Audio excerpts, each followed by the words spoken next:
जय हिंद मेरे प्यारे बच्चों, आपका वेलकम है आपके प्यारे से चैनल न्यू लाइट पे।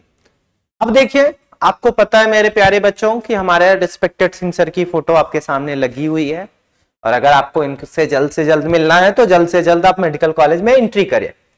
अब देखिए, सर का हमारे सिर्फ एक ही विजन है कि अब पढ़ने का अधिकार सबको, डॉक्टर बनने का अधिकार भी सबको, और इसी मिशन के तहत न्यू लाइट की पूरी टीम हमारे रिस्पेक्टेड सिंह सर के विजन में लगातार कार्यरत है।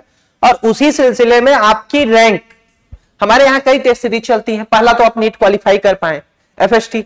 अब ये रैंक बूस्टर सीरीज आपकी आरबीटीएस चल रही है, रैंक बूस्टर, यानी अब आप अगर आपकी तैयारी हो चुकी है कि 1000 रैंक के आसपास की, तो फिर उसको आप 500 कैसे लेके जाएं या टॉप 50 में, टॉप 10 में कैसे जाए, उसके लिए ये तैयारी चल रही है।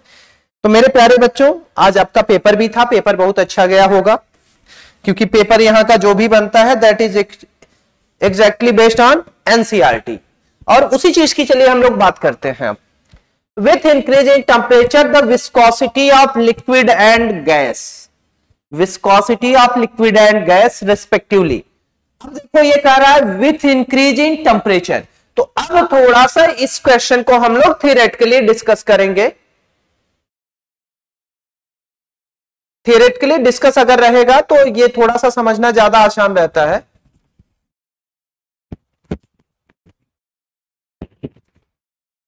तो एक स्लाइड और मैं लेता हूं इस पे और आपसे बात करते हैं हम लोग। अगर विस्कोसिटी ऑफ लिक्विड की बात की जाए, देखिए शुरुआत में किसकी बात किया है, विस्कोसिटी ऑफ लिक्विड की। विस्कोसिटी ऑफ लिक्विड, जिस तरीके से क्वेश्चन पूछा गया उसी टर्म में हम जवाब देंगे। तो विस्कोसिटी ऑफ लिक्विड की बात करेंगे तो इसका जो काज होता है that is intermolecular force. Viscosity का जो काज होता है वो होता है इंटरमॉलिक्यूलर फोर्स। बहुत स्मूथली हम लोग समझेंगे। विस्कोसिटी का रीजन जो होता है वो होता है मेरे प्यारे बच्चों इंटरमॉलिक्यूलर फोर्स। अगर आपने टेम्परेचर इंक्रीज कर दिया,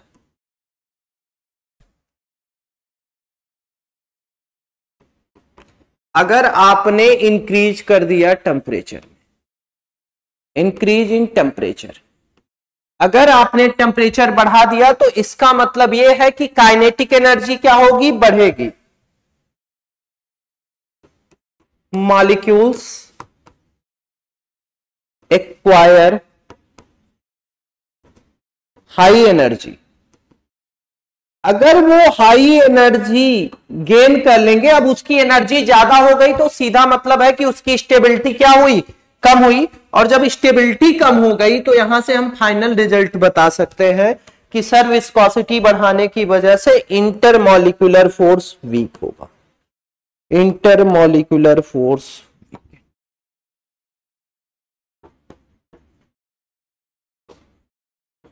अब यहां से ये प्रॉपर एक्सप्लेनेशन है कि विस्कोसिटी ऑफ लिक्विड की बात करेंगे तो उसका जो काज होता है इंटरमॉलिक्यूलर फोर्स होता है। और अगर हमने टेम्परेचर को बढ़ाया तो सीधी बात है कि वो क्या करेगा, एक्वायर कर लेगा हाई एनर्जी, उसकी एनर्जी ज्यादा हो जाएगी। एनर्जी ज्यादा मतलब स्टेबिलिटी कम। उसके बाद फिर हम लोग बात कर रहे हैं कि इंटरमॉलिक्यूलर फोर्स वीक हो जा रहा है। और इंटरमॉलिक्यूलर फोर्स वीक हो रहा है, फिर आगे बढ़ते हैं हम लोग। तो भाई विस्कोसिटी क्या होगी, डिक्रीज हो जाएगी। यानी लिक्विड के अगर हम केस में बात करेंगे तो लिक्विड की विस्कोसिटी क्या होगी, डिक्रीज करेगी। क्या करेगी, डिक्रीज करेगी। अब गैस की बात करते हैं तो गैस का यहीं पे देख लेते हैं, आगे जाने की जरूरत नहीं है। तो विस्कोसिटी ऑफ गैस की बात करेंगे,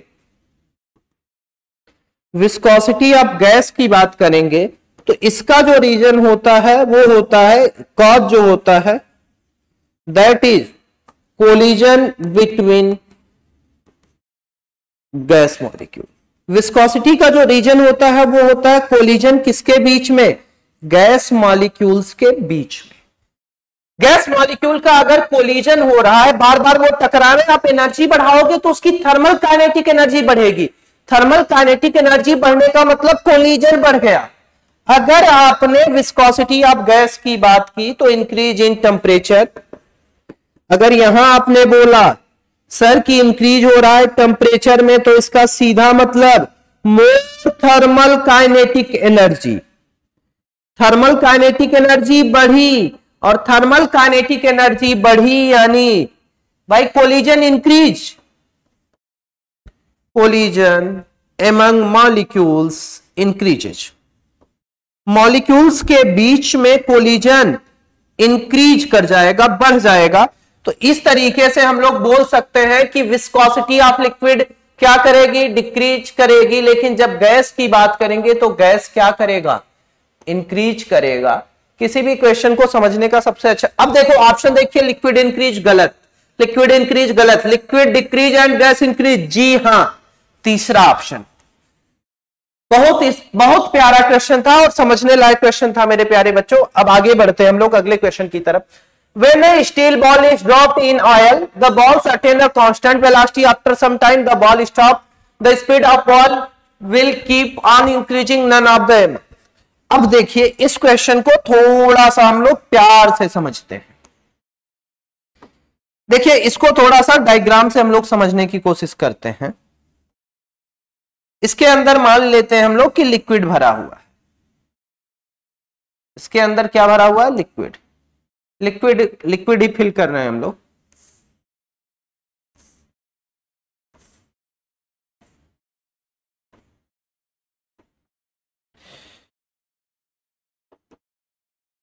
अब देखिए आपने खेल ये किया कि एक बॉल ले ली, इसकी थोड़ी सी हाइट कम कर देते हैं, थोड़ा सा छोटा कर देते हैं।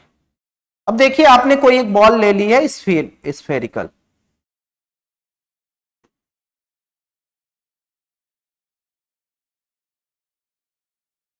हाँ फील आना चाहिए आपको क्वेश्चन का, क्वेश्चन का फील ना आए तो फिर मतलब क्या है। अब आपके पास कोई बॉल है, वो लिक्विड में आपने छोड़ दी। अब यहां पे खेल आपके साथ ये होगा कि बॉल का जो वेट होगा वो डाउनवर्ड काम करेगा, बॉल का वेट क्या करेगा, डाउनवर्ड काम करेगा। और अगर हम देखेंगे तो दो फोर्स ऊपर की तरफ लगेंगे, एक आपका अपथ्रस्ट लगेगा, एक आपका अपथ्रस्ट लगेगा, दूसरा बॉडी की वेलोसिटी कहां है, डाउनवर्ड, इसकी वेलोसिटी कहां, डाउनवर्ड, इसका सीधा मतलब विस्कस फोर्स कहां, अपवर्ड, विस्कस फोर्स कहां, अपवर्ड। अब एक समय ऐसा आएगा, अब जब बॉडी नीचे की तरफ जा रही तो जैसे जैसे वेलोसिटी बढ़ेगी विस्कस फोर्स क्या होगा, बढ़ेगा। अब ठीक है मैम, और जैसे जैसे वेलोसिटी बढ़ेगी विस्कस फोर्स क्या होगा, बढ़ेगा। अगर विस्कस फोर्स हमारा बढ़ रहा है तो वहां से हमें एक सीधा आइडिया मिल जाता है कि अगर विस्कस फोर्स बढ़ रहा है तो यहां हम सीधा एक आइडिया मिल जाता है कि जो बॉल है वो क्या करेगी, इक्विलिब्रियम में आएगी। एक समय ऐसा आएगा कि नीचे की तरफ जो वेट होगा, जो फोर्स नीचे की तरफ काम कर रहा है वेट, ये बराबर किसके हो जाएगा, फोर्स विस्कस प्लस अपथ्रस्ट के, ये दो के बराबर हो जाएगा, विस्कस फोर्स के और अपथ्रस्ट के क्या हो जाएगा, बराबर। यानी एक्सेलेरेशन जीरो। और एक्सेलेरेशन जीरो होने का मतलब ये नहीं कि वेलोसिटी जीरो हो गई, एक्सेलेरेशन जीरो होने का मतलब कि वहां पे वेलोसिटी क्या होगी, मैक्सिमम, और वो क्या कहलाती है, टर्मिनल वेलोसिटी। क्या कहलाती है, टर्मिनल वेलोसिटी। अब जब जैसे ही एक्सेलेरेशन जीरो होगा, अब बॉडी मूव करेगी किससे, कांस्टेंट वेलोसिटी से, जिसे हम क्या नाम देते हैं, टर्मिनल वेलोसिटी। इसका सबसे अच्छा एग्जांपल आपको समझना है तो आप बाइक से समझ सकते हैं कि जैसे बाइक में हम जैसे ही क्लच यूज करते हैं एसिलेटर फ्री हो जाता है। अब उस पे हम, ठीक है, अब वो आगे की तरफ जा रहा है तो वहां हम बोल सकते हैं कि सर जैसे ही आप क्लच यूज करते हो इंजन फ्री हो जाता है, उसके बाद आपका कंट्रोल नहीं होता, इंजन का कोई कंट्रोल नहीं होता, तो फिर स्मूथली आगे की तरफ बढ़ता है, उस समय उसकी वेलोसिटी मैक्सिमम होती है। तो वेलोसिटी एक्सेलेरेशन जीरो होने पे वेलोसिटी क्या होती है, टर्मिनल वेलोसिटी होती है। जब एक्सेलेरेशन जीरो हो जाए, वेलोसिटी जीरो हो जाए, तो इसको हम बोलते हैं डेड एंड, डेड एंड, यानी अब डेड एंड स्टॉप, कि अब बॉडी रुकेगी। तो यहां से हमारा दूसरे का ऑप्शन हो गया मेरे प्यारे बच्चों, फर्स्ट ऑप्शन। क्वेश्चन नंबर 3 देखते हैं। During wind storm roof of the house में बी ब्लोन ऑफ। अब हमें पता है कि अगर हम रूफ बना रहे हैं, तो वहां पे रूफ के अप पे प्रेशर क्या होगा, लो होगा। प्रेशर क्या होगा, लो होगा। और अगर हम रूफ के बिलो देखेंगे तो प्रेशर क्या होगा, मोर होगा, प्रेशर ज़्यादा होगा। अच्छा, ये इसलिए थोड़ा सा इंपॉर्टेंट है क्योंकि इस बार नीट के इस बार के पेपर में 2024 में ये क्वेश्चन पूछा भी गया था। और इसका अगर हम आंसर देखेंगे तो ये क्या करेगा, लो प्रेशर क्रिएट करेगा कहाँ, ओवर द रूफ। पहला ये कह रहा है आप देयर टिपिकल शेप नहीं, roof are not boundary tightly, wind creates high pressure over the roof, जी नहीं, विंड जो होगा वो क्रिएट करेगा लो प्रेशर कहाँ, ओवर द रूफ। तो इसके बाद चलते हैं बच्चे अगले क्वेश्चन पे। लोग, ये बड़ा प्यारा क्वेश्चन है। Pressure at the bottom of tank containing a liquid does not depend on. अब देखिए बात हम कर रहे हैं, जैसे देखिए अब कोई बॉटम पे टैंक है, लिक्विड है पूरा, तो यहां पे हमें प्रेशर पता है कि कितना होगा, पी नॉट। और आगे जब इतना हम बढ़ेंगे तो P not plus rho ji H. तो देखिए रो का मतलब यहां पे सीधा वो किस पे डिपेंड कर रहा है, नेचर ऑफ लिक्विड पे। किस पे डिपेंड कर रहा है, नेचर ऑफ लिक्विड पे। जी का मतलब एक्सेलेरेशन ड्यू टू ग्रेविटी पे। तो वो पूछ रहा है किस पे डिपेंड नहीं कर रहा है। तो देखिए पहले हम इसकी बात करेंगे तो इस पे ये डिपेंड कर रहा है, एक्सेलेरेशन ड्यू टू ग्रेविटी पे ये डिपेंड कर रहा है, हाइट पे भी डिपेंड कर रहा है, लेकिन ये डिपेंड किस पे नहीं करता, area of the bottom surface पे। यानी वो पूछा क्या है हमसे कि किस पे डिपेंड नहीं करता, तो हम बोलेंगे sir area of bottom surface. किस पे डिपेंड नहीं करता, एरिया ऑफ बॉटम सरफेस पे। तो इस तरीके से हमारा प्यारा सा ऑप्शन तीसरा सही हो गया। चलिए आगे बढ़ते हैं हम लोग। ठीक है, यह आपको पता है कि भाई यहां से यहां तक का जो प्रेशर डिफरेंस आता है वो कितना आता है, रो जी एच ही तो आता है। तो इसमें कहीं एरिया का कोई रोल नहीं है। अब ये आपके समझने पे बेसिक सा क्वेश्चन था। ये बड़ा प्यारा क्वेश्चन है, प्यारा मतलब बहुत प्यारा। विच of the following is most viscous. देखो एक चीज मैं बताऊं, अगर विस्कस की डिफिनीशन तो आपको पता है कि विस्कस जो होता है, ठीक है। अब आपके पास रेजिस्टिव फोर्स तीन होते हैं, एक फ्रिक्शनल फोर्स होता है, ठीक है, सॉलिड में। उसके बाद आप पढ़ते हो विस्कस फोर्स, ठीक है। लिक्विड के केस में एयर रेजिस्टिव या एयर ड्रैगिंग फोर्स, ये तीनों मोशन का अपोज करते हैं। और जैसे आपको पता है फ्रिक्शन रिलेटिव मोशन का एक्चुअली अपोज करता है, उसी तरीके से विस्कस फोर्स किसका अपोज करता है, रिलेटिव मोशन का। अब जब हम आगे बात करेंगे तो विस्कस का सीधा मतलब, जब हमें क्वेश्चन देखना हो तो हम वहां ये बात करेंगे कि सर विस्कस का सीधा मतलब होता है गाढ़ापन। तो जब हम गाढ़ेपन की बात करेंगे तो आपको पता है कि सबसे ज्यादा गाढ़ा कौन होगा, हनी होगा। कौन होगा, हनी होगा। अच्छा देखिए गैस का सीधे ही क्लियर था कि कम था। और विस्कोसिटी अगर आपको याद होगी तो शायद कुछ डेटा आप लोगों के दिमाग में पहले से ही बैठा होगा कि एट 20 डिग्री सेल्सियस पे इसकी वैल्यू 1 होती है, इसकी एसआई यूनिट में। हनी की बात करेंगे तो ये 20 डिग्री सेल्सियस पे 10 होती है। ये वैल्यू आपने पढ़ी होगी। तो अब देखिए सबसे ज्यादा विस्कस कौन है, हनी है। इसके अलावा एक पॉइंट इसमें और आप लोगों को मेरे प्यारे बच्चों ध्यान देना होगा कि जब वो हाइड्रोजन गैस की बात किया है तो गैसेस के केस में भी देख लेंगे हम लोग कि the viscosity of fluid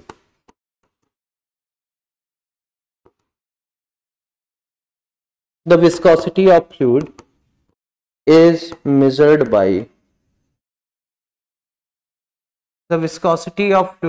measured by ये measured होता है दो चीजों के द्वारा।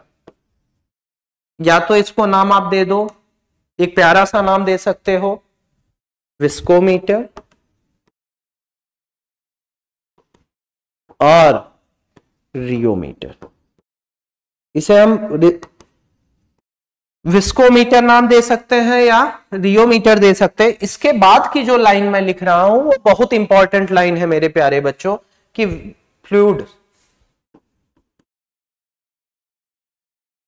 fluids which can form देखो फ्लूइड, अब या तो वो हाइड्रोजन बॉन्ड बना ले या क्या बोला, fluid which molecules are polar, molecules are polar, जिनके मॉलिक्यूल्स क्या हो, पोलर हो, या हम ये बोल सकते हैं कैन फॉर्म हाइड्रोजन बॉन्ड, या ये बना सकते हैं hydrogen bond, can form hydrogen bond. दो कंडीशन है आपके सामने कि या तो ये पोलर है या तो ये क्या बना सकते हैं, हाइड्रोजन बॉन्ड। तो that are usually more viscous, are usually more viscous than non-polar substance। अब देखिए इस क्वेश्चन के अराउंड जितनी भी चीजें पूछी जाएंगी वो आपके बोर्ड पे पड़ी हुई हैं, यहां से हम लोगों को कोई भी दिक्कत होनी नहीं चाहिए। जो विस्कोसिटी फ्लूइड की मेजर होती है वो विस्कोमीटर या रियोमीटर से होती है, और मैंने एक जनरल डेटा आपको दे दिया है। अब चलिए आगे बढ़ते हैं हम लोग, क्वेश्चन नंबर 5वां तो हो। चलिए ये बच्चों देखते हैं हम लोग अगले क्वेश्चन पे। Match the column A B and C. अब देखिए प्रेशर की हम बात करेंगे तो प्रेशर की यूनिट होती है पास्कल, पास्कल होती है, और इसको रिप्रेजेंट करते हैं पी से, यानी पी फिर सेकेंड फिर ए। तो पी ये गलत, ये गलत, ये दो गलत। अब देखिए क्यू का तो सेम ही है, दोनों में तो मिलाने की जरूरत नहीं है। आर का देख लेते हैं, कोफिशिएंट ऑफ विस्कोसिटी इसका कौन सा होगा, फोर्थ, यानी ये ऑप्शन भी गलत है। तो यहां से हम लोग लिखना चाहें तो आर का डायरेक्ट हम लोगों ने लिख दिया फोर्थ, और इसको रिप्रेजेंट किससे करते हैं, नीटा से, यानी डी। तो चलिए आगे हम लोगों को बढ़ने की जरूरत नहीं है, तीसरा ऑप्शन सही है। पेपर में इससे ज्यादा हम लोग कैलकुलेशन करने की कोशिश नहीं करेंगे। फिर आगे देखते हैं, Young's modulus of a wire is numerically equal to the stress which will. अब ये बड़ा प्यारा क्वेश्चन है। y इक्वल टू हम लोग लिख सकते हैं स्ट्रेस अपॉन स्ट्रेन, यहां से हम लोग लिख सकते हैं strain equal to stress upon strain, stress upon Young modulus. अब हमें स्ट्रेन की बात करनी है, तो स्ट्रेन ही तो पूछ रहा है ना कि, अब चलिए स्ट्रेन की बात करते हैं। तो स्ट्रेस और स्ट्रेन न्यूमेरिकली क्या है, इक्वल है, न्यूमेरिकली इक्वल है। क्वेश्चन में बोल के रखा है कि ये क्या है, न्यूमेरिकली इक्वल है। तो अगर ये न्यूमेरिकली इक्वल है तो यहां पे स्ट्रेन इक्वल टू कितना आ गया, 1। और स्ट्रेन हमें पता है कि क्या होता है, change in length, change in length upon original length, change in length upon original length, change in length upon original length. ये वैल्यू आ गई आपकी कितनी, 1। यहां तक हम लोग लिख सकते हैं। तो यहां से आ गया डेल्टा एल, मान लेते हैं कि डेल्टा एल लेंथ है, चेंज इन ये बराबर किसके होगी, एल के। तो यहां से अगर हम लोग लिखना चाहेंगे, या L1 ले लेते हैं, तो बाद में इसकी लेंथ मान लेते हैं कि L2 हो गई थी, पहले लेंथ मान लेते हैं L1 थी, ये लेंथ बढ़ के कितनी हो गई, L2 हो गई, और ये जो बढ़ा है यही क्या है आपका, डेल्टा L है। तो यहां से हम लोग लिखना चाहेंगे तो लिख सकते हैं L2 minus L1 equal to L1, यहां से आ जाएगा L2 इक्वल टू 2L1, यानी इनिशियल का कितना, 2 गुना। कौन सा ऑप्शन, दूसरा मेरे प्यारे बच्चों। फिर आगे बढ़ते हैं हम लोग। If the length of wire decreases 1% on loading 2 kg weight on it, the linear strain. अब देखो हमें इस वेट से कोई मतलब नहीं है, अगर वेट से मतलब रखे तो फिर क्वेश्चन गलत हो सकता है, और क्वेश्चन गलत करने से हम लोग बचेंगे। ठीक है, क्वेश्चन में कहीं गलती ना हो, इस बात की पूरी गुंजाइश रखना कि वेट के चक्कर में फंसना मत, वेट हमारे किसी काम का नहीं है।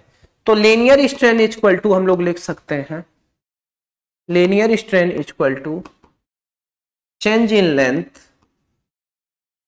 Change in length upon original length, change in length upon original length.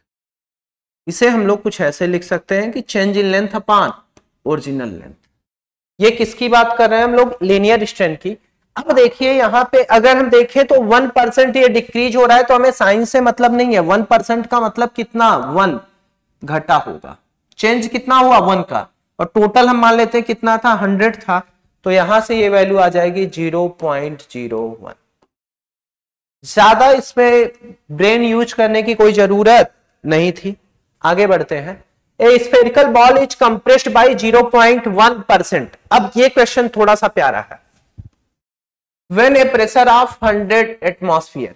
अच्छा, कैलकुलेशन की ईज के लिए अगर 100 एटीएम दिया है तो इसे हम डायरेक्ट लिख सकते हैं 100 इंटू 10 की पावर 5 पास्कल। वैसे 1.01 होता है, लेकिन हम कैलकुलेशन की ईज के लिए डायरेक्ट ये यूज कर सकते हैं, हम लोगों को कोई रोकने वाला नहीं। अच्छा, साइन वन के चक्कर में हम फंसेंगे नहीं। बल्क मॉडुलस को हम लोग बी से दिखा देते हैं, तो बी इक्वल टू हम लोग डायरेक्ट अगर सिर्फ मैग्नीट्यूड की बात करेंगे तो delta P upon delta V by V लिख सकते हैं। अब देखिए डेल्टा पी की वैल्यू हमें पता है कितना? 100 इंटू 10 की पावर 5 अपॉन कंप्रेस्ड कितने से हो रहा है? 0.01% से। परसेंटेज का मतलब डिवाइडेड बाई 100, तो 0.01 अपॉन 100 ये ऊपर चला जाएगा, तो ये आ जाएगा आपका 100 इधर टू 10 की पावर 9 अपॉन 0.01, ये भी ऊपर जाएगा, तो इसे ऐसे लिख सकते हैं 10 की पावर 9 अपॉन 1 इंटू 10 की पावर -2, ये आ जाएगा 10 की पावर 11। यही आपसे गलती हो गई। अब ये ध्यान में रखिएगा कि ये जो आंसर आया है ये किस में है? न्यूटन पर मीटर स्क्वायर में। और एक मैं कैलकुलेशन और करके बता दे रहा हूं यहीं पे, याद रखिएगा कि न्यूटन अगर पर मीटर स्क्वायर है तो इसे डाइन में लिखना हुआ तो 10 की पावर 5 डाइन अपॉन ये हो जाएगा 10 की पावर 2 सेंटीमीटर का स्क्वायर, यहां से आ जाएगा 10 की पावर 5 अपॉन 10 की पावर 4 डायन पर सेंटीमीटर स्क्वायर। यहां से वैल्यू कितनी आ गई? 10 डायन पर सेंटीमीटर स्क्वायर। तो ये वैल्यू न्यूटन पर मीटर स्क्वायर में थी, तो इसकी जगह पे हम डायरेक्ट क्या लिख सकते हैं? 10 की पावर 11 इंटू 10 डायन पर सेंटीमीटर स्क्वायर। यहां से वैल्यू आ गई 10 की पावर 12। तो यहां से हमारा ऑप्शन, अब देखिए क्वेश्चन में बोल के रखा है कि डाइन पर सेंटीमीटर स्क्वायर में पूछा था, न्यूटन पर मीटर स्क्वायर में नहीं। हो सकता है कि अगर 10 की पावर, ये तो क्वेश्चन में सोचिए कि न्यूलाइट ने सोचा कि आप गलती ना करो, इस नाते ऐसा ऑप्शन दे दिया, वरना आपके गलती करने के चांसेस बहुत थे। और ये याद रखना कि यूनिट क्या होगी? डायन पर सेंटीमीटर स्क्वायर। चलिए आगे बढ़ते हैं 10 पे। Breaking strength of material is 10 power 9 pascal. Breaking strength आपको दे रखा है कितना? 10 की पावर 9 पास्कल। चलिए, जो डेटा दिया है वो तो हमारे काम का है ही है। रो की वैल्यू दे रखी है 3 इंटू 10 पावर 3 kg पर मीटर क्यूब। अब ये क्वेश्चन अगर आप ध्यान से देखोगे तो इस क्वेश्चन में कोई दम नहीं है। इसको हम लोग लिखना चाहते तो डायरेक्ट, ठीक है, और ये मटेरियल की बात कर रहा है तो यहां भी कंफ्यूज नहीं होंगे। तो ये फार्मूला हम लोगों को पता है कि डायरेक्ट हम यहां पे यूज कर सकते हैं कि लेंथ जो मैक्सिमम होगी वो ब्रेकिंग स्ट्रेंथ अपॉन रोजी होता है। ब्रेकिंग स्ट्रेंथ कितना है? ध्यान से देखिए, 10 की पावर 9 अपॉन 3 इंटू 10 की पावर 3 इंटू जी की वैल्यू 10 ले लेते हैं, कैलकुलेशन ईज रहेगा। तो यहां से ये वैल्यू आ जाएगी 10 की पावर 9 अपॉन 3 इंटू 10 की पावर 4, ये ऊपर जाएगा तो हो जाएगा 10 की पावर 5 अपॉन 3। इसे लिख सकते हैं 10/3 इंटू 10 की पावर 4। यहां से वैल्यू आ जाएगी 3.33 इंटू 10 की पावर 4 मीटर। तो इस तरीके से ये जनरलाइज आंसर किसके पास पहुंच रहा है? दूसरे के पास, तो 10th का कौन सा ऑप्शन? दूसरा। यहां तक मुझे लगता है कि बच्चे आपको कोई प्रॉब्लम होनी नहीं चाहिए। क्वेश्चन बहुत इजी है और उसको करने का तरीका भी हम लोग थोड़ा सा सिंपल रखेंगे, कहीं भी कैलकुलेशन को हम लोग मिस नहीं करेंगे बच्चों।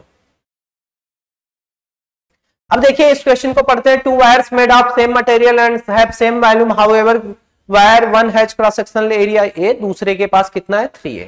वायर ए को इंक्रीज कर रहे हैं हम डेल्टा एक्स से, एफ फोर्स लगा के, सेम उतना ही अमाउंट स्ट्रेच करने के लिए कितना फोर्स चाहिए। ये बच्चे पीवाईक्यू का भी क्वेश्चन है और बहुत स्मूथ क्वेश्चन है, इसमें कोई खास कैलकुलेशन नहीं है, तो ये याद रखिएगा। अब देखो हमें पता है कि A into L volume same रहेगा, तो ये हो जाएगा TA इंटू एल डैश। देखो A से A गया काम से, तो आ गया L dash equal to L/3, ऐसा कुछ आ जाएगा। यहां से हम लोगों को एक चीज मिल गया कि एल डैश कितना मिलेगा? L/3। L2 कितना मिलेगा? L/3 या एल डैश मान लो, जो भी मानने की इच्छा है आपकी वो आप मान सकते हो। एल डैश मान लो, L/3 मिल रहा है। अब यहां से लिखना चाहेंगे तो हम यंग मॉडुलस का फार्मूला जानते हैं, F/A अपान डेल्टा X/L। यहां से हम लिखना चाहेंगे तो लिख सकते हैं FL upon A delta X, ऐसा हम लोग लिख सकते हैं। आगे फॉर वायर 2 की बात करते हैं। For wire 2, for wire 2, wire 2 के लिए बात करेंगे तो सेम वही चीजें होंगी। अब देखिए L का अमाउंट हम लोग क्या रख रहे हैं? सेम रख रहे हैं, तो Y के लिए भी हम लोग देख लेते हैं कि अगर हम L डेल्टा X दोनों के लिए क्या रहेगा? सेम रहेगा, तो चलिए उसी पे कैलकुलेशन अभी कर लेंगे। तो ये हम लिख सकते हैं Y equal to F dash L/3 into area कितना? 3a into delta X। यही कुछ मिल रहा है हम लोगों को। अब यहां से स्मूथ तरीके से हम लोग लिखना चाहते तो कुछ ऐसे लिख सकते थे कि सर डेल्टा एक्स दोनों के लिए बराबर है, तो ऐसा लिख सकते हैं ना, FL upon AY that equal to F dash L upon 9a। अब देखिए यहां से कैंसिल करना चाहेंगे तो सारी चीजें कैंसिल हो जाएंगी। हमारे पास बचा क्या? F equal to F dash by 9, तो यहां से F डैश इक्वल टू कितना आ गया? 9F। बहुत सिंपल, बहुत इजी कैलकुलेशन था, लेकिन ये पीवाईक्यू का क्वेश्चन है और इंपॉर्टेंट भी है। ये इंपॉर्टेंट क्वेश्चन भी है, पीवाईक्यू का क्वेश्चन भले है मेरे प्यारे बच्चों। आगे बढ़ते हैं। The excess pressure inside a spherical drop of water is 4 times that of another drop, their respective mass ratio is. सबसे पहले प्रेशर का हम लोग रिलेशन लिखेंगे, क्योंकि बिना प्रेशर का रिलेशन लिखे एक स्फेरिकल ड्रॉप का, अब उसके लिए आपको फार्मूला पता होना चाहिए कि P इक्वल टू कितना होता है? 2T/R, स्टैंडर्ड फार्मूला है। P इक्वल टू 2T/R, ये फार्मूला आपको पढ़ा दिया गया है। अब यहां से हम लोग लिखना चाहें तो जो क्वेश्चन में दिया है वो पहले लिख लो। प्रेशर जो एक्सेसिव है P1, वो दूसरे से कितना ज्यादा है? 4 times P2।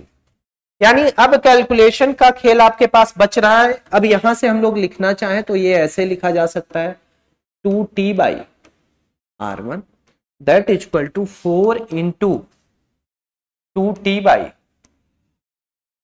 ये देखिए कैंसल हुआ यहां से।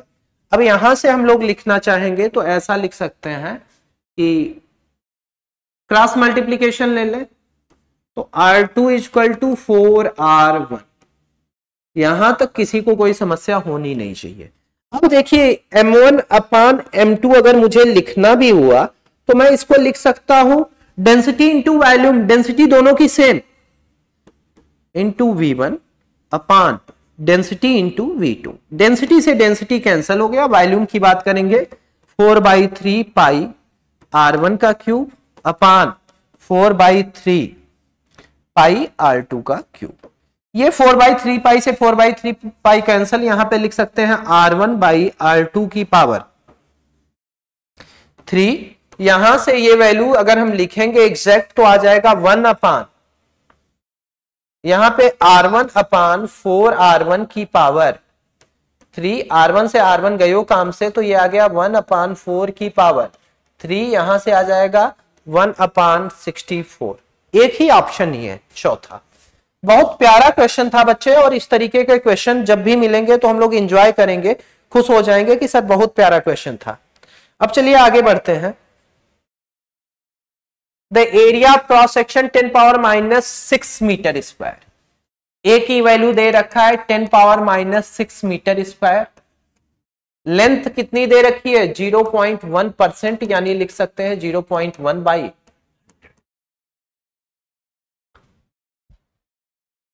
या भी लिखते हैं इसको जैसी जरूरत होगी।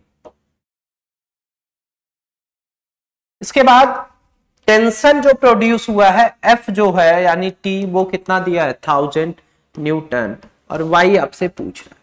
क्या गजब का क्वेश्चन है बच्चे, मतलब आप इसको करना चाहो तो इतना स्मूथ तरीके से कर सकते हो कि आपने सोचा ही नहीं होगा। Y इक्वल टू हमें फार्मूला पता है F by A upon delta L by, यहां से लिख सकते हैं हम लोग FL अपान A। अच्छा पहले वैल्यू ही रख लेते हैं, फोर्स की कोई समस्या नहीं है हम लोगों के पास, L, और यहां पे क्या आएगा डेल्टा L।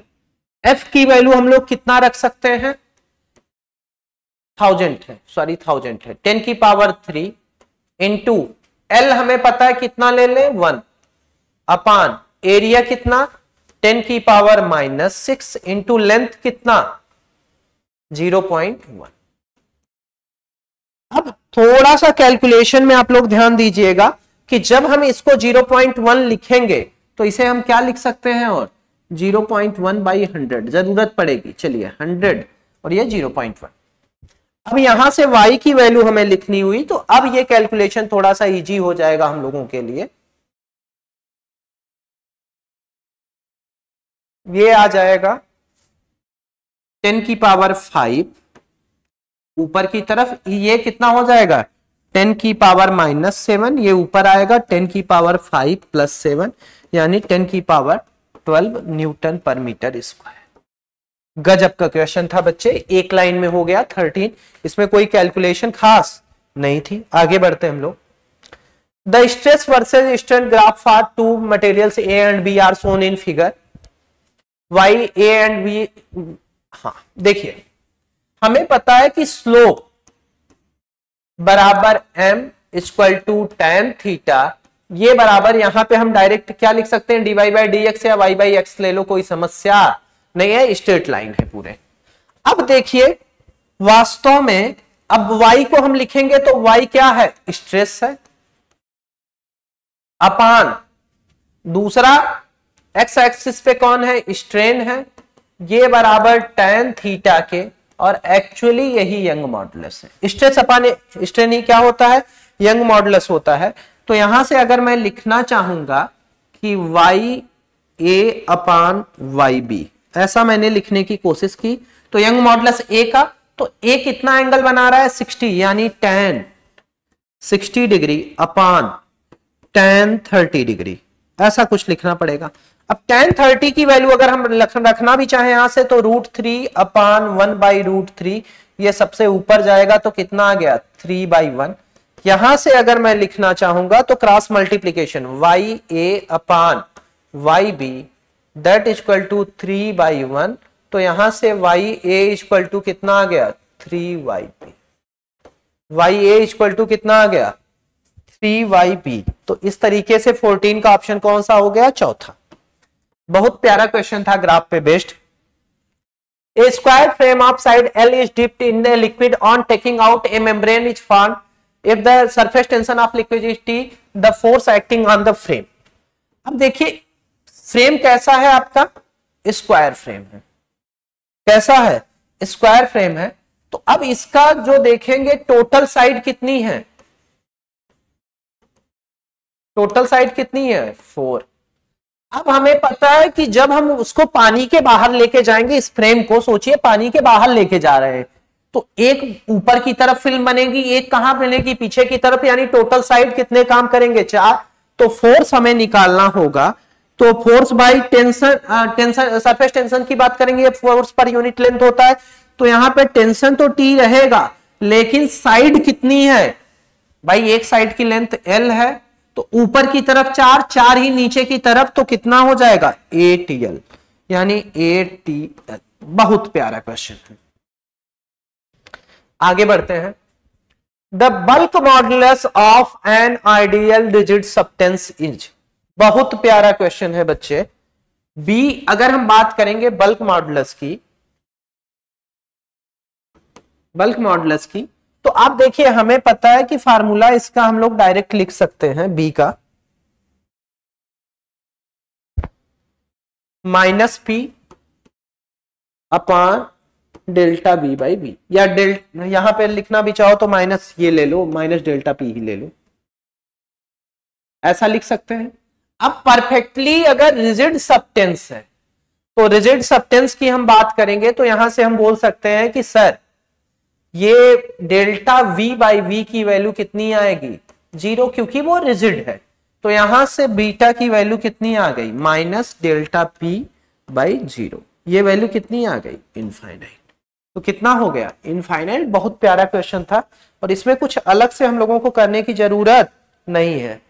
ये याद रखिएगा कि बल्क मॉडुलस रिजिड सब्सटेंस का, ये याद रखिएगा, कॉपी में कहीं लिख लीजिएगा कि bulk modulus of perfectly rigid body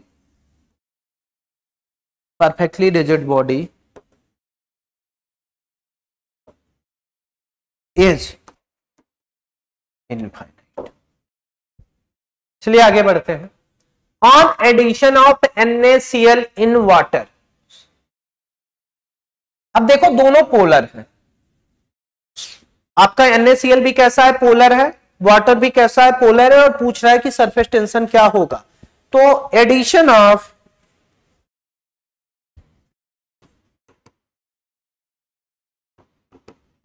अब पोलर में पोलर जोड़ रहे हो तो addition of highly soluble NaCl increases surface tension, ये क्या कर देगा इंक्रीज कर देगा सरफेस टेंशन। अच्छा, जैसे आपको मैं इसका एक बढ़िया एग्जांपल बताऊं कि जब भी आप सरफेस टेंशन का बड़ा प्यारा एग्जांपल होता है कि जब हम लोग ठीक है टोमेटो सूप पीते हैं तो गर्म होता है तो बड़ा टेस्टी लगता है, ठीक है, लेकिन वही ठंडा होने पे अच्छा नहीं लगता। या कॉफी, अब कोल्ड कॉफी पे मत आ जाइएगा, नॉर्मल कॉफी या चाय जो हम पीते हैं, कॉफी या चाय, तो वो जब हम पीते हैं तो गर्म अच्छी लगती है, लेकिन जैसे ही ठंडी होती अच्छी नहीं लगती। तो उसके पीछे भी रीजन क्या है, सरफेस टेंशन है। सरफेस टेंशन इतना जरूरी चीज है। तो यहां से हम 17 का आंसर डायरेक्ट कौन सा बता सकते हैं, पहला, इसमें कोई समस्या नहीं है। आगे बढ़ते हैं। बड़ा प्यारा क्वेश्चन है, viscosity of gas increases with increasing temperature. पहला इक्वेशन था कि विस्कोसिटी ऑफ गैस की हम बात करेंगे, विस्कोसिटी ऑफ गैस की बात करेंगे, तो विस्कोसिटी ऑफ गैस का सीधा मतलब यह है कॉज कौन है, collision between molecules, collision between molecules. और अगर आपने थर्मल काइनेटिक एनर्जी बढ़ा दी, भाई करेक्ट स्टेटमेंट ही पूछ रहा है ना, तो अब यहां से अगर थर्मल काइनेटिक एनर्जी आपने बढ़ा दी तो आप डायरेक्ट बोल सकते हो सर कि मोर थर्मल काइनेटिक एनर्जी, यानी मोर कोलिजन, और कोलिजन बढ़ा तो क्या बढ़ गया, विस्कोसिटी। तो यहां से पहला ही आंसर हो गया, आगे जाने की कोई जरूरत नहीं है। ये बड़ा प्यारा क्वेश्चन है। Velocity of flow of water in a horizontal pipe is 10 metre per second. V आपको दे रखा है 10 metre per second. Find the velocity head of water. क्या गजब का क्वेश्चन है, मतलब आपका दिल खुश कर देगा ये क्वेश्चन। हमें पता है कि P plus half rho V square plus rho G, H equal to क्या होता है, कांस्टेंट होता है। क्या होता है, कांस्टेंट होता है। अब सबको GH से डिवाइड कर दीजिए, रो GH से। तो अब यहां पे पहला हमें मिल जाएगा P रो जी से डिवाइड कर रहे हैं, यहां पे हमें क्या मिलेगा V square by 2g plus h equal to ये भी क्या होगा, कांस्टेंट होगा। ऐसा हम लोग लिख सकते हैं। अच्छा, क्वेश्चन कोई टफ नहीं था, क्वेश्चन तो 2 लाइन में हो जाएगा, मैं ये सिर्फ आपको समझा रहा हूं।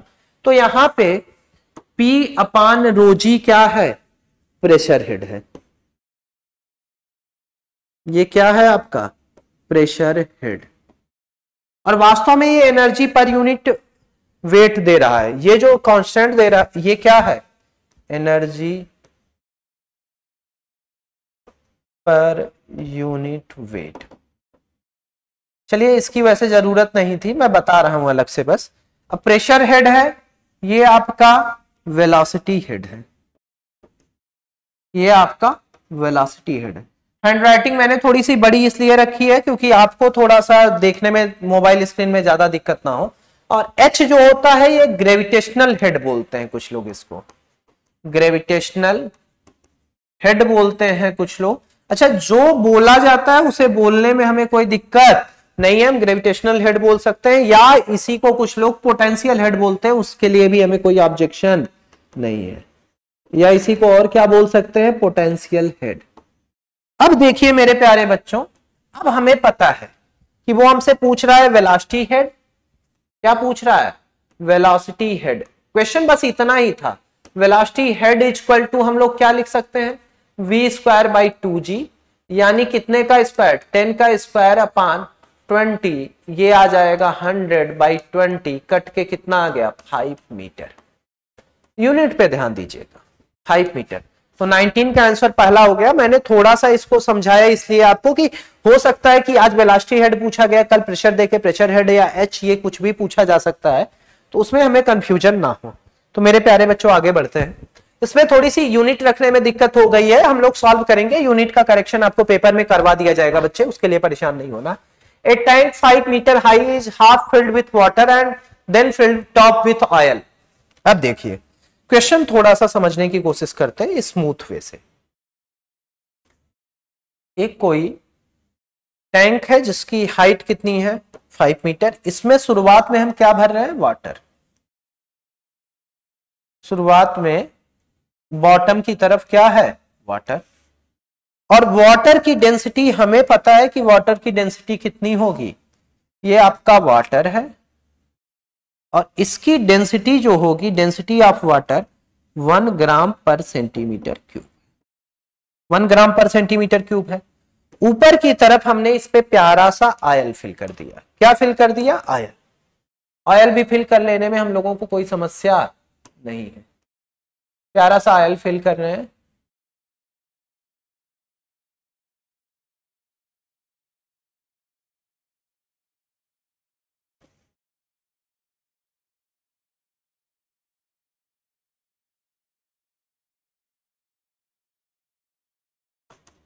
देखिए हम यहां से बात करेंगे, ये कितना 2.5 मीटर, ये भी कितना 2.5 मीटर। हाफ फील्ड का मतलब यही तो हो गया। 2.5 मीटर मतलब हम लिख सकते हैं H1 equal to H2 equal to 2.5 metre, और हमारी जरूरत है सेंटीमीटर में, तो इसे हम 250 सेंटीमीटर लिख लेते हैं। अब देखिए यहां तक मुझे कोई समस्या होने वाली नहीं है। अब थोड़ा सा आगे बढ़ते हैं हम लोग। तो P वाटर का तो हमें पता है, P ऑयल भी लिख लेते हैं, डेंसिटी ऑफ ऑयल भी लिख लेते हैं। ये 0.85 ग्राम पर सेंटीमीटर क्यूब, ऐसा कुछ दे रखा है। अब इस पे हम आसानी से, हमसे पूछा जा रहा है कि प्रेशर टॉप पे बॉटम पे बता दीजिए।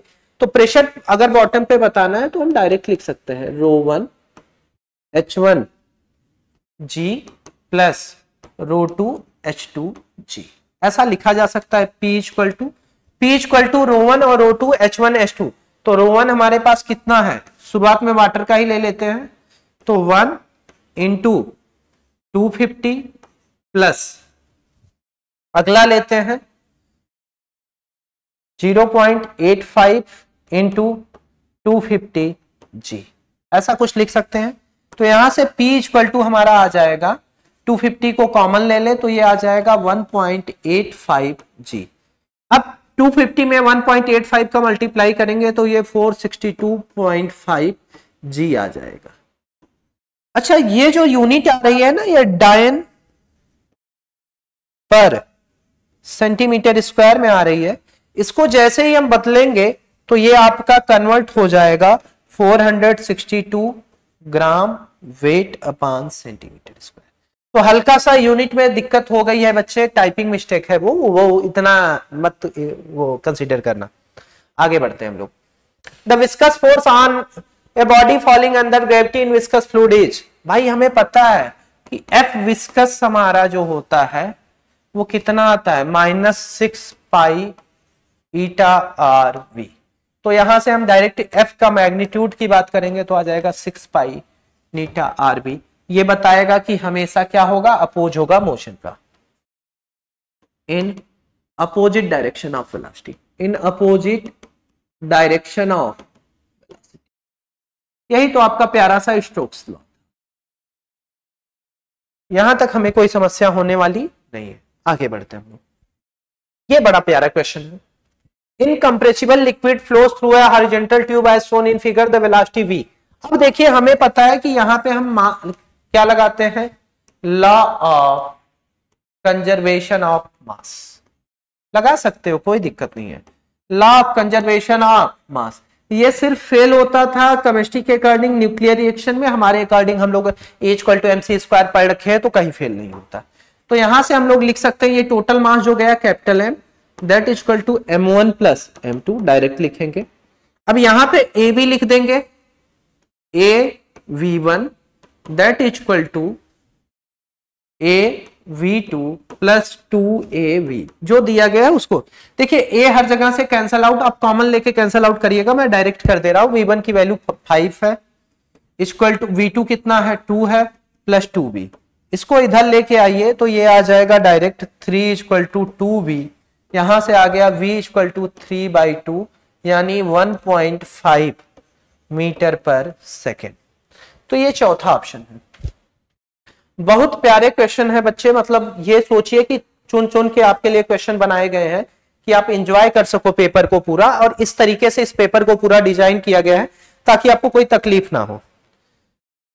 ए metal wire of length 2 metre, length कितना दिया है 2 मीटर, एरिया कितना 2 मिलीमीटर स्क्वायर, या इसी को लिख सकते हैं 2 इंटू 10 की पावर -3 मीटर का स्क्वायर, यानी 2 इंटू 10 की पावर -6 मीटर स्क्वायर, ऐसा कुछ लिख सकते हैं।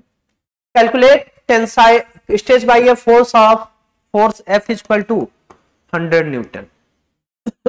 फोर्स कितना 100 न्यूटन का। आगे पूछा जा रहा है कि टेंसाइल स्ट्रेस बताइए, तो स्ट्रेस इक्वल टू हम डायरेक्ट लिख सकते हैं फोर्स अपॉन एरिया, कुछ सोचना ही नहीं था। फोर्स हमारे पास कितना है 10 की पावर 3, एरिया कितना है 2 इंटू 10 की पावर -6, ये ऊपर चला गया, इसे ऐसे लिख सकते हैं 10/10 या देखिए फोर्स 100 है ना, 1 मिनट 100 है, 10 की पावर 100 ही रहने दीजिए, चलिए कोई दिक्कत नहीं। 2 इंटू 10 की पावर -6, इसे लिख सकते हैं 100/2 इंटू 10 की पावर +6 हो जाएगा। यहां से आ जाएगा 50 इंटू 10 की पावर 6, यहां से लिख सकते हैं 50, 10 की पावर 6 को मेगा लिख सकते हैं तो मेगा पास्कल, 50 मेगा पास्कल, ये आंसर हो गया मेरे प्यारे बच्चों। आगे बढ़ते हैं हम लोग। The speed of air flow on the upper and lower surface of wing of an aeroplane are V1 and V2 respectively. यानी यहां पे सीधा समझ में आ गया कि हम किसका यूज करेंगे, बर्नौलिस थ्योरम का यूज करेंगे।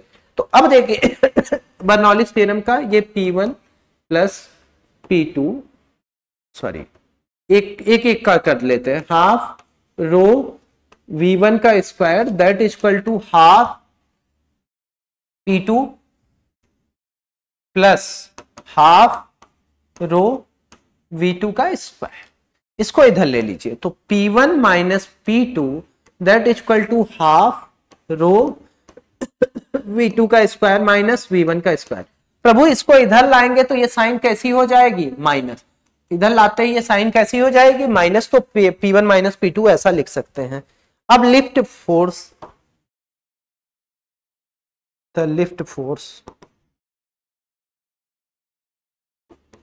ये पूछ रहा है कि ऊपर की तरफ उठाने के लिए कितने की जरूरत है, तो यहां लिख सकते हैं lift force is given by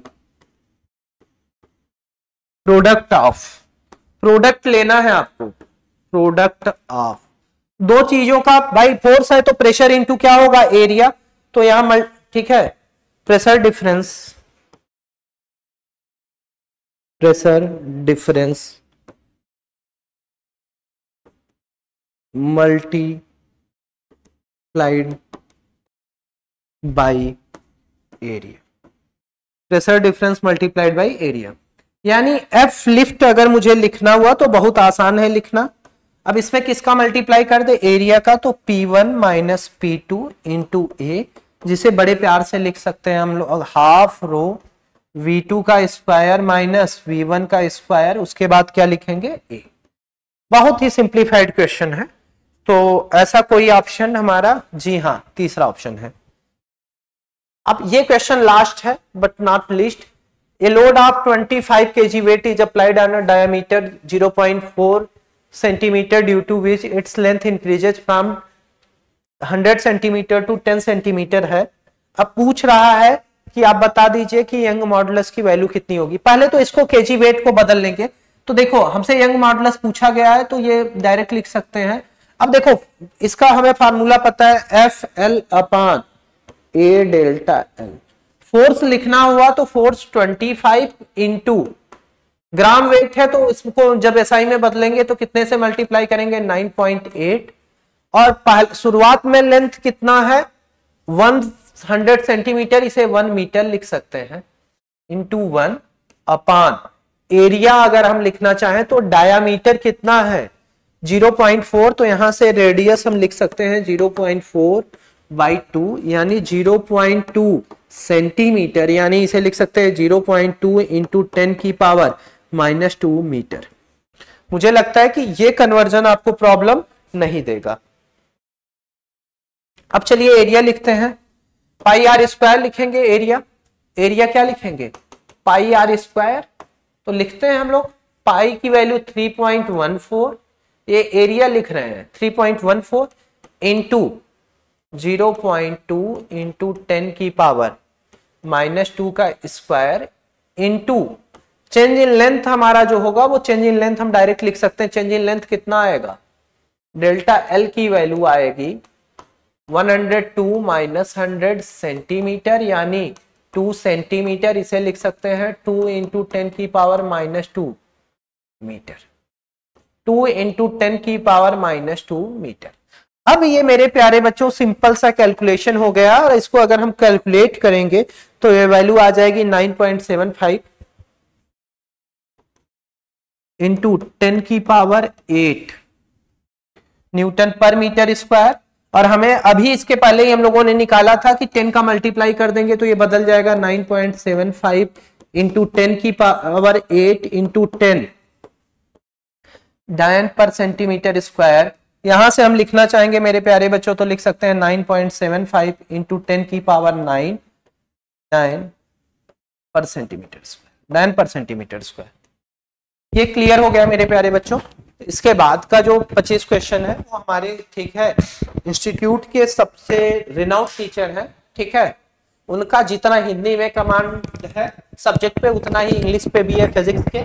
और ये चलते फिरते फिजिक्स के विकिपीडिया हैं। ऐसे ही हमारे प्यारे सर आगे के 25 क्वेश्चन का डिस्कशन करेंगे, जिन्हें आप बहुत एंजॉय करेंगे। जन बच्चों, क्वेश्चन नंबर 26 आपका है, for the given graph Hooke's lies obeyed in the region. आपको सबको पता है कि अगर हम बात करें स्मॉल एक्सटेंशन की या विथ इन इलास्टिक लिमिट, आपका stress within elastic limit, stress is directly proportional to strain. इसकी बात की जाए तो यहां पर अगर हम ग्राफ बनाएंगे तो जो ग्राफ आएगा वो स्ट्रेट लाइन आता है। जो ग्राफ आएगा वो कैसा आएगा, स्ट्रेट लाइन आएगा, ठीक है। इस ग्राफ का स्लोप मॉडुलस ऑफ इलास्टिसिटी के इक्वल होगा। तो अगर बात करें यहाँ पर स्ट्रेट लाइन आपको क्या दिख रहा है, ओ से ई तक दिख रहा है, ठीक है ना। तो अपना सही जवाब क्या होगा, ओ ई होगा। तो क्वेश्चन नंबर 26 का आपका जो राइट आंसर है वो थर्ड है, ओ ई। Question number 27, a steel rod of cross section area 5 mm square is subjected to a force of 100 Newton. Calculate the stress in rod. Stress क्या होता है? स्ट्रेस है आपका फोर्स अपॉन एरिया। फोर्स आपका 100 Newton दे रखा है और एरिया 5 मिलीमीटर स्क्वायर को मीटर स्क्वायर में चेंज किया 10 की पावर -6 मीटर स्क्वायर, तो ये 20 इंटू 10 की पावर 6 न्यूटन पर मीटर स्क्वायर। और 10 की पावर 6 को क्या लिख सकते हैं? न्यूटन पर मीटर स्क्वायर को हम लोग पास्कल भी लिख सकते हैं और 10 की पावर 6 है तो उसको हम लोगों ने मिलियन लिखा, तो इस हिसाब से हमारा कौन सा ऑप्शन सही हो गया? फर्स्ट हो गया। Question number 28, stress is not a vector quantity. हाँ ये बिल्कुल सही है, स्ट्रेस वेक्टर क्वांटिटी नहीं है। The stress can not be assigned a specific direction. हाँ ये भी बात सही है, क्योंकि आपने देखा है लॉन्गिट्यूडनल स्ट्रेस और आपका शियरिंग स्ट्रेस और आपका वॉल्यूम स्ट्रेस, तो यहाँ पे क्या होता है कि जो डायरेक्शन ऑफ फोर्स है उस पर डिपेंडेंसी बनती है, ठीक है ना। अगर डायरेक्शन ऑफ फोर्स चेंज हो रहा है तो जो टाइप ऑफ स्ट्रेस है वो भी क्या होता है? चेंज होता है। इसी वजह से इसको वेक्टर क्वांटिटी भी नहीं बोला जा रहा है। तो यहाँ पर असर्शन और रीजन दोनों स्टेटमेंट सही है और जो रीजन है वो असर्शन को क्लियरली एक्सप्लेन कर रहा है, तो इस हिसाब से आपका कौन सा ऑप्शन सही होगा? फर्स्ट ऑप्शन सही होगा। तो 28 का आपका फर्स्ट ऑप्शन सही हुआ। चलिए next question, the Young modulus and shear modulus are relevant only for solids. Very good, बिल्कुल सही है। सिर्फ बल्क मॉडुलस जो होता है वो तीनों में होता है, सॉलिड, लिक्विड और गैस में। और जो यंग मॉडुलस और शेयरिंग मॉडुलस है, शेयरिंग मॉडुलस का सीधा सीधा रिलेशन रिजिडिटी से होता है और लिक्विड्स और गैसेस में कोई रिजिडिटी नहीं। और यंग मॉडुलस में लेंथ का एक्सटेंशन होता है, लिक्विड और गैस का कोई वायर नहीं बना सकते आप। तो पहला स्टेटमेंट बिल्कुल सही है। Solids have length and shapes, हाँ बिल्कुल सही है। सॉलिड्स का जो होते हैं उनके पास शेप भी होता है और लेंथ होता है, ठीक है ना। हाँ ये भी सही, जबकि गैस और लिक्विड के लिए हम ये लोग नहीं बोल सकते, जिस कंटेनर पे रखे जाते हैं उसी को ये अडॉप्ट कर लेते हैं। तो अब यहाँ पर भी क्या है, दोनों स्टेटमेंट सही है। और जो ऊपर बात बोली गई है कि क्यों सिर्फ सॉलिड्स के लिए होता है, इसके लिए क्लियरिफिकेशन भी यहाँ से मिल रहा है, तो इस हिसाब से इसका भी क्या होगा? फर्स्ट ऑप्शन होगा। तो 29 का आपका फर्स्ट ऑप्शन सही हुआ। क्वेश्चन नंबर 30, करा if in a wire of young modulus y longitudinal strain x is produced, then the value of potential energy stored in its unit volume will be। देखो potential energy stored in unit volume, तो U बराबर 1/2 stress into strain, ये हम लोगों ने formula याद किया। ये potential energy stored in unit volume के लिए होता है। अब देखो यहाँ पे क्या दे रखा है? स्ट्रेन दे रखा है, तो स्ट्रेस हमको यहाँ से रिप्लेस करना है। तो 1/2 y young modulus into strain square. और क्वेश्चन में स्ट्रेन क्या दे रखा है? x दे रखा है, तो ये 1/2 y एक्स स्क्वायर हो गया। और ऐसा ऑप्शन कहाँ दिख रहा है अपने को? फोर्थ में दिख रहा है। तो क्वेश्चन नंबर 30 का आपका फोर्थ ऑप्शन से हो गया। चलिए question number 31, a wire extends by 1 centimetre when a certain force is applied, double the force is applied to another wire of same material and length but half the radius of previous one, the elongation produced in another wire is। देखो कुछ चीजें उसने बोला है, देखो material same है, मतलब young modulus same होगा, वाई की वैल्यू सेम होगी, लेंथ भी क्या होगा? सेम होगा। तो जो इलोंगेशन है आपका बच्चा, तो इलोंगेशन डेल्टा एल बराबर हो जाएगा एफ एल अपॉन ए वाई। देखो इस फॉर्मूले में y आपका सेम है और l आपका सेम है, तो y और l आपका सेम हो गया, तो यहां से डेल्टा l प्रोपोर्शनल टू क्या हो गया? f अपॉन ए, या proportional to f upon R square, ये बना। तो ये वाला रिलेशन हम लोग ले लेते हैं, delta L1 upon delta L2, F1 upon F2 into R2 square upon R1 square. Delta L1 कितना दे रखा है? 1 सेंटीमीटर। डेल्टा L2 कैलकुलेट करना है। F1 की अगर हम बात करें तो double the force is applied, double force apply किया जा रहा है, तो अगर ये F है तो ये कितना हो जाएगा? 2F हो जाएगा, ठीक है ना। और जो रेडियस है half the radius of previous one, अगर प्रीवियस आपकी R थी तो ये R स्क्वायर बाई R/2 होगा, तो उसका स्क्वायर क्या होगा? R square by 4। ये कैंसिल हो गया, ये कैंसिल हो गया, तो जो डेल्टा L2 आया वो आया 8 इंटू 1, तो यहाँ पे यूनिट क्या लिखा है? सेंटीमीटर, तो ये आएगा 8 सेंटीमीटर। ये क्या आएगा? 8 सेंटीमीटर। नहीं, यहाँ पे सेंटीमीटर में 0.8 लिखा है तो नहीं होगा। सेंटीमीटर को अगर मीटर में चेंज करें तो 0.08 मीटर, 0.08 मीटर। तो यहाँ पे करेक्ट ऑप्शन क्या हो गया? 0.08 मीटर, थर्ड आपको दिख रहा है। ओके, तो ये है, ठीक है ना। चलिए question number 32, the shape of meniscus when contact angle is greater than 90 degree. जब आपका contact angle greater than 90 degree होगा तो वो जो लिक्विड होगा वो सॉलिड को गीला भी नहीं करेगा, वेट नहीं करेगा, और यहाँ पर जो आपका मेनिस्कस बनेगा वो कॉन्केव डाउनवर्ड बनेगा, कॉन्केव डाउनवर्ड बनेगा। तो 32 का आपका right answer is second. Okay, चलिए the intermolecular force of attraction between molecules of a different substance is known as. अगर डिफरेंट मॉलिक्यूल्स हैं, डिफरेंट मॉलिक्यूल्स हैं तो डिफरेंट सब्सटेंस के मॉलिक्यूल्स के बीच में जो फोर्स ऑफ अट्रैक्शन होता है वो एडेसिव होता है। तो इस हिसाब से आपका फर्स्ट हो गया। Question number 34, the property of liquid by which it opposes the flow of itself is called. बेटा ये जो प्रॉपर्टी है ये विस्कोसिटी है। ये क्या है? विस्कोसिटी, ठीक ना। ये क्योंकि यहाँ पर देखो ये तो यंग, ये अब सरफेस टेंशन जरूर प्रॉपर्टी ऑफ लिक्विड होता है लेकिन वो सरफेस का होता है। वो किसका होता है? सरफेस का। और यहाँ पे फ्लो की बात की जा रही है तो इस वजह से right answer is viscosity. Question number 35, which of the following conversion is correct. बेटा 1 एटीएम नहीं 10 की पावर 5 होना चाहिए, तो ये तो गलत हो गया। 1 mm ऑफ Hg, हाँ 1 मिलीमीटर जो Hg पर कॉलम प्रेशर कॉलम की बात करते हैं तो 133 पास्कल होता है, बिल्कुल सही है, ये सही है। 1 बार नहीं, 1 बार आपका 10 पावर 5 पास्कल होता है तो ये भी गलत हो गया, ठीक ना। और 1 टर वो 133 पास्कल के बराबर, 133 पास्कल के बराबर होता है तो ये भी गलत हो गया। तो हमारा सही जवाब क्या? सेकंड है यहाँ पे।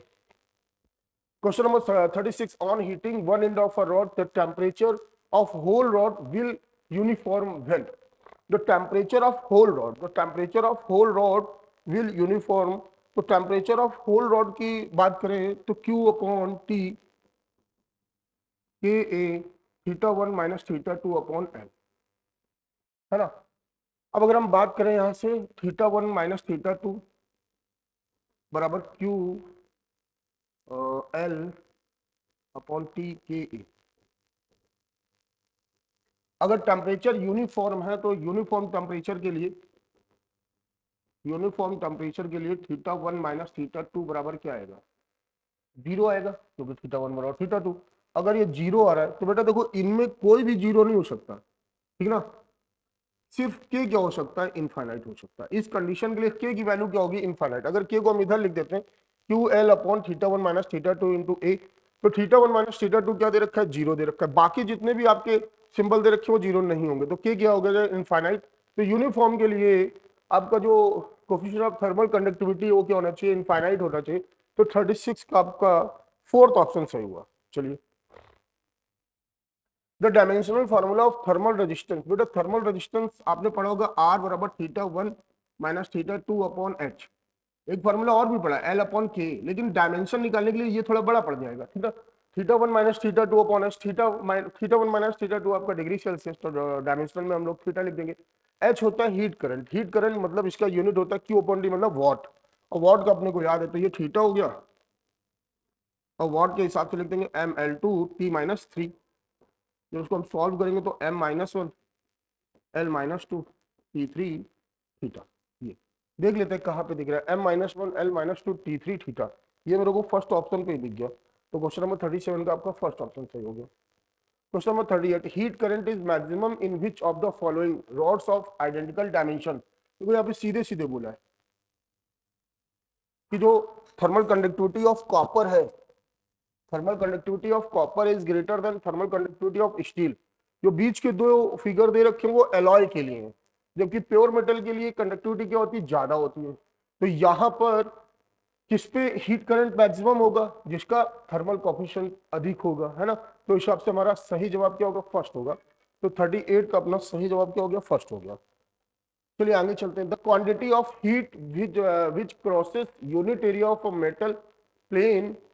metal plane during conduction depends upon। अगर बात की जाए तो Q बराबर के ए θ1 माइनस θ2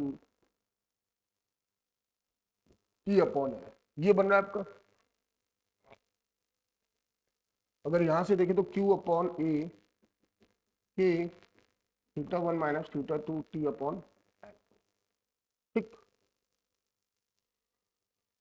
तो अगर ध्यान से देखोगे कि तो कोफिशिएंट ऑफ थर्मल कंडक्टिविटी हो गया, ये जो theta 1 minus theta 2 upon L दिख रहा है आपको, ये वाला पोर्शन, ये एक तरह से थर्मल कंडक्टिविटी है, सॉरी थर्मल ग्रेडियंट है। ये आपका क्या है, सॉरी ये आपका टेम्परेचर ग्रेडियंट है।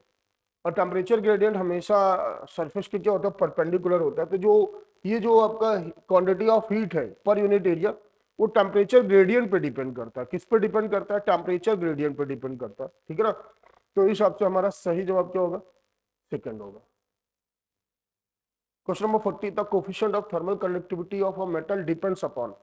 जो कोफिशिएंट ऑफ थर्मल कंडक्टिविटी है is the property of material, is the property of material, ठीक है ना। तो इसके हिसाब से अगर देखा जाएगा तो यहाँ पे temperature difference between the two side बिल्कुल गलत हो गया, थिकनेस ऑफ मेटल बिल्कुल गलत हो गया, एरिया ऑफ प्लेट बिल्कुल गलत हो गया। तो यहाँ पर हमको मजबूरी में क्या करना पड़ेगा, नन ऑफ एबव, क्योंकि इसका राइट आंसर है मटेरियल। इसका राइट आंसर क्या है, मटेरियल। तो इस वजह से आपका फोर्थ ऑप्शन हो गया। Question number 41, which of the following rods given are and length L each made of same material. Same material, same material का मतलब हो गया सबके लिए वैल्यू ऑफ के क्या हो गया, सेम हो गया। And whose ends are maintain at the same temperature. Same temperature मतलब सबके टेम्परेचर डिफरेंस कितना आप ले सकते हो, डेल्टा थीटा। तो देखो बच्चा, आपने क्या, which of the following rods each,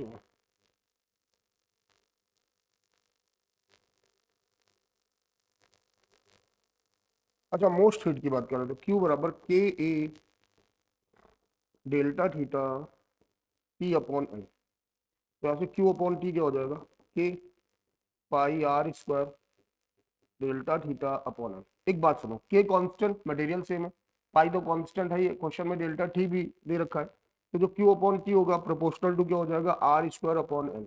are square upon L जिसके लिए मैक्सिमम होगा उसी के लिए आपका कंडक्शन ऑफ हीट भी क्या होगा, मैक्सिमम होगा। अगर हम पहले वाली बात करें तो पहले वाले के लिए हमारा क्या आ रहा है, आर स्क्वायर अपॉन एल आ रहा है। दूसरे वाले की बात करें तो 4 आर स्क्वायर अपॉन एल आ रहा है, वैल्यू पुट करके रखना है। तीसरे वाले की बात करें तो आर स्क्वायर बाई 4 आ रहा है। और डी की बात करें तो ये आपका 2 आर स्क्वायर बाई एल आ रहा है। तो सबसे ज्यादा कहाँ दिख रहा है, बी ऑप्शन पे दिख रहा है। तो अपना राइट आंसर क्या होगा, बी। तो क्वेश्चन नंबर 41 का अपना सही जवाब क्या हो गया, बी हो गया, ठीक, सेकंड हो गया। Two rods of same length and diameter as well as material transfer a given amount of heat 12 seconds when they are joined end to end. End to end का मतलब हो गया सीरीज, end to end का मतलब क्या हो गया, series. इस तरह end to end का मतलब सीरीज, ठीक है ना। कह रहा है कि but when they are joined lengthwise, जब लेंथ वाइज होगा, तो जब लेंथ वाइज होगा तो फिर वहां का मतलब हो गया आपका पैरेलल कॉम्बिनेशन। लेंथ वाइज का मतलब क्या हो गया, parallel combination. Then they will transfer same heat in same condition, heat same है। तो हम सीरीज की बात करें Q S K A theta 1 minus theta 2 T upon 2 L. Q parallel की बात करें तो के एरिया डबल हो जाएगा T1 ये T2 अपॉन एल। ये आया क्यू एस बराबर क्यू पी, क्वेश्चन में मेंशन है। तो K A theta 1 minus theta 2 T upon 2L K 2A T2 upon L. देखो कुछ चीजें कैंसिल हो रही है, एरिया से एरिया कैंसिल हो गई। T1 कितना दे रखा था आपका, 12 सेकंड दे रखा था, 12 अपॉन 2, ये 2 T2 हो गया, ये 6 और 2 से डिवाइड करोगे तो 3 सेकंड आया। तो आपका सही जवाब क्या हो गया, सेकंड।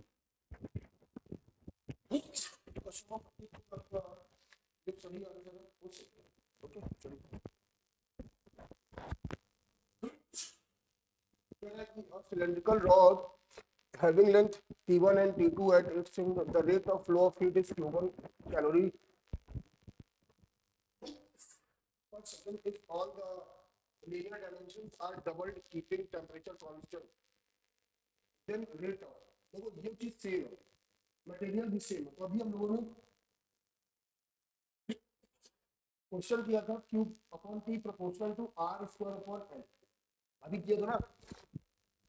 तो यहाँ पर सब कुछ डबल कर रहा है, तो 2 का स्क्वायर कितना हो गया, 4 हो गया, डिवाइड करोगे कितना आ जाएगा 2। तो पहले कितना हो रहा था, Q1 हो रहा था, तो अब कितना हो जाएगा 2Q1 हो जाएगा। तो 43 का आपका सेकंड ऑप्शन सही हुआ। क्वेश्चन नंबर 44, कह रहा heat is flowing through 2 cylindrical rods of the same material, same material है, K की वैल्यू सेम हो गई, the diameter of the rods are in the ratio 1:2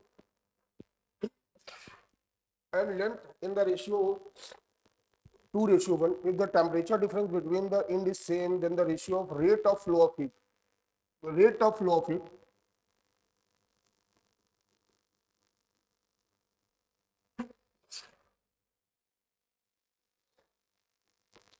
sorry जुकाम है, आपको बड़ी छींकें भी सुननी पड़ रही है। H1/H2 कैलकुलेट करना है। देखो कहीं कुछ और भी इंफॉर्मेशन दे रखी है, देखो मटेरियल सेम है, सेम मटेरियल का मतलब क्या हो गया, सेम हो गया, हटा दो इसको। यहां से देखो रेडियस के टर्म में ये आएगा। अच्छा टेम्परेचर डिफरेंस भी क्या सेम है, तो इसको भी क्या करो यहां से हटा दिया, तो ये आ जाएगा L2/L1। अब वैल्यू पुट कर लो, जो डायामीटर का रेशियो होता है वही रेडियस का रेशियो होता है, तो ये हो जाएगा 1/4। ठीक है, L1/L2 क्या दे रखा है, 1/2 दे रखा है, 2/1 दे रखा है, तो L2/L1 क्या हो जाएगा 1/2, तो आपका क्या आएगा 1/8 आएगा। तो इस हिसाब से 44 का कौन सा ऑप्शन सही हो गया, सेकंड ऑप्शन सही हो गया। ठीक है, चलिए 45, the unit of thermal conductivity the unit of thermal conductivity is, तो यूनिट ऑफ थर्मल कंडक्टिविटी की बात करें तो Q बराबर KA θ1 माइनस θ2 T/L। के बराबर, देखो इसके लिए मैंने जूल लिखा, ध्यान से देखना, ये मीटर स्क्वायर है, ये मीटर है, कैंसिल होगा तो नीचे क्या आएगा मीटर, ये डिग्री सेल्सियस, और ये क्या आ गया सेकंड, ऊपर भेजोगे तो joule into metre minus second inverse and degree Celsius inverse. ये तो ऐसा कहाँ दिख रहा है 45 में, ऐसा कहाँ दिख रहा है, ऐसा मुझे तो देखने पे पहले वाले में डिग्री सेल्सियस पे लफड़ा हो गया, इसमें सेकंड में लफड़ा हो गया, इसमें इन दोनों में जो है सेकंड माइनस 4, हाँ ये फोर्थ में दिख रहा है। तो क्वेश्चन नंबर 45 का आपका फोर्थ ऑप्शन सही हो। ओके चलिए 46, कह रहा था इन स्टेडी स्टेट, स्टेडी स्टेट की बात कर रहा है, तो of conduction only find the temperature of point P। देखो अगर स्टेडी स्टेट की बात करें तो θA माइनस θB/L, ठीक है ना, टोटल लेंथ आपका दे रखा होगा, और θA माइनस θP/L डैश ले लेते हैं। ठीक है, तो यहाँ पे θA कितना दे रखा है 100, θB कितना दे रखा है 0, और लेंथ टोटल कितनी है 100 सेंटीमीटर। θA आपका 100 है, θP निकालना है आपको, और L डैश यहाँ से यहाँ तक का डिस्टेंस कितना दे रखा है 75 सेंटीमीटर। देखो ये तो 1 आया, ध्यान से देखोगे तो θP आपको कितना दिख रहा है 25 डिग्री सेल्सियस, और ऐसा कहाँ दिख रहा है सेकंड ऑप्शन पे दिख रहा है। तो 46 का आपका सेकंड ऑप्शन सही हो गया। चलिए 47 की बात करते हैं। 47, if length is the, if L is the length is the area of cross section and K is the thermal conductivity, then the thermal resistance of block R बराबर होता है L/KA, सीधे फार्मूला था बच्चा, तो हिसाब से आपका कौन सा सही हो गया, सेकंड सही हो गया। तो 47 का आपका सेकंड सही हुआ। ठीक है, चलिए 48, the radiation emitted by a star is 10,000 times that of sun if the surface temperature of the sun and temperature are 6,000 and 2,000 respectively, the ratio of radii of, देखो फार्मूला क्या होता है, E बराबर सिग्मा A T की power 4। ठीक है ना, अगर हम बात करें E स्टार अपॉन E सन की, तो सिग्मा से सिग्मा कैंसिल हो गया, R1 square upon R2 square into T1/T2 की होल पावर 4। कुछ वैल्यू आराम से रख लिए। ये देखो ये जो स्टार है वो 10,000, तो ये रेशियो कितना दे रखा है 10,000 दे रखा है, ये लिख दिया गया। ठीक ना, रेडियस का तो रेशियो निकालना है ये। T1 स्टार, T1 किसके लिए, स्टार के लिए, सन का टेम्परेचर कितना है 6,000, स्टार का कितना है 2,000, तो स्टार वाले में लिखने वाले 2,000, ये हो गया 6,000। 1/3 पावर करोगे ये 10 की पावर 4 हो गया, और ये हो गया 1/3 तो R1 अपॉन R2 स्क्वायर बराबर 10⁴ इंटू 3⁴। जो हम स्क्वायर रूट करेंगे तो R1 अपॉन R2 बराबर 10⁴2 इंटू 3⁴2, तो ये आपको बन जाएगा 900/1। और हिसाब से आपका कौन सा ऑप्शन से होगा? थर्ड ऑप्शन से होगा। तो क्वेश्चन नंबर 48 का आपका थर्ड ऑप्शन से होगा। चलिए question number 49, a rectangular body has maximum wavelength lambda m at 2000 Kelvin, its corresponding wavelength at 3000 Kelvin. Beams law, lambda m दे रखा है, तो ये आपका 2000 दे रखा है, lambda 2 कैलकुलेट करवा, ये आपका 3000 दे रखा है, ये 0 0 कैंसिल हो गया, lambda 2 बराबर क्या आएगा? 2/3 lambda m आ गया। और ऐसा कहाँ दे रखा है? सेकंड ऑप्शन पे दे रखा है, तो 49 का आपका first option, sorry second option से। Question number 50, when the temperature of black body increases, it is observed that the wavelength corresponding to maximum energy changes from 0.6 micrometer to 0.13 micrometer, the ratio of emissive powers of the body at the respectively temperature। emissive power का ratio निकालना है। emissive power का ratio के लिए अपने को temperature का ratio पता होना चाहिए, और टेम्परेचर के रेशियो के लिए उसने वेवलेंथ पूछ दे रखा है। तो सबसे पहले हम लोग बीम्स लॉ कैलकुलेट करते हैं, और ये आपका 0.6 micrometer into T1, 0.13 micrometer into T2, तो ये कैंसिल हो गया, 2 आया, T1/T2 यहाँ से क्या आ गया? 1/2 आया, आ गया। तो E1/E2 बराबर T1/T2 की होल पावर 4 आया, तो 1/2 की होल पावर 4 आया, तो 1/16 आया। तो आपका राइट आंसर क्या हो गया? 4। तो क्वेश्चन नंबर 50 का जो राइट आंसर है वो 4 था। ठीक है, तो ये आपके बेटा RBTS का पेपर का सॉल्यूशन रहा। ठीक है, आप आराम से पढ़ते रहिए, मेहनत करते रहिए। ठीक है, फिर कभी मुलाकात होगी किसी पेपर के डिस्कशन में। जय हिंद।